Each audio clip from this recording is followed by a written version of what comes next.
Yes guys, welcome back to another video. Today we're going to explain the 3-5-2 and what tactics you can use when using this formation. Alright, the first thing to mention whenever playing 3 at the back, your defenders need to be very good, not only technically, but solid defenders in general. If you're playing a 3 instead of a 4, obviously you're going to be probably man for man at the back, so therefore you have to be very confident in your defenders.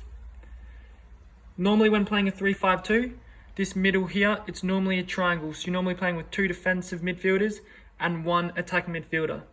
The reason for the 2 defensive midfielders is to try cover for only playing with 3 at the back. Obviously the 2 wide players here, they're the ones giving you the width, and then the 2 strikers in the attacking mid are coming against centrally so they can play combinations off each other.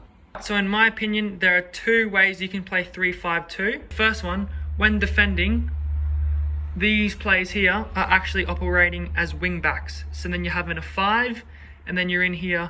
You might want to defend compact when you're playing against very strong teams, very good teams on the ball that play possession and can break you down, and you turn into a 5-3-2.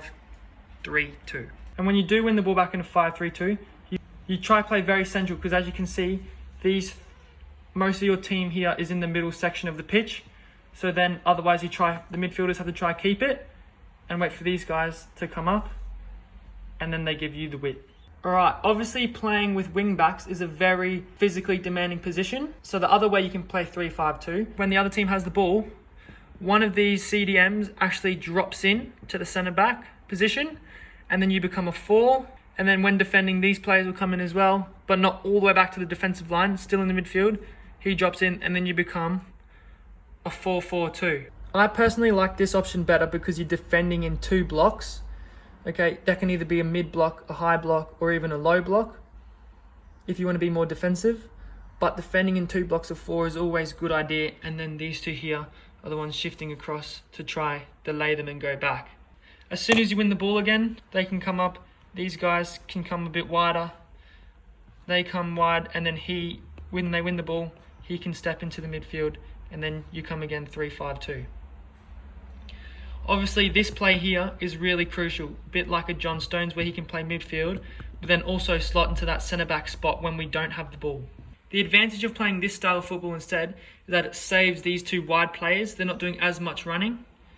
Okay, and when we win the ball back now, we have the wide players already up there, so we can play and counter-attack a little bit easier. Those are 2 ways you can play 3-5-2, especially when defending. Some teams obviously look to high press, which is also a good way of basically defending and winning the ball back. But these are some ways you can defend in a 3-5-2 when playing against a very strong team that play very good possession football. I hope you guys enjoyed the video. See you in the next one.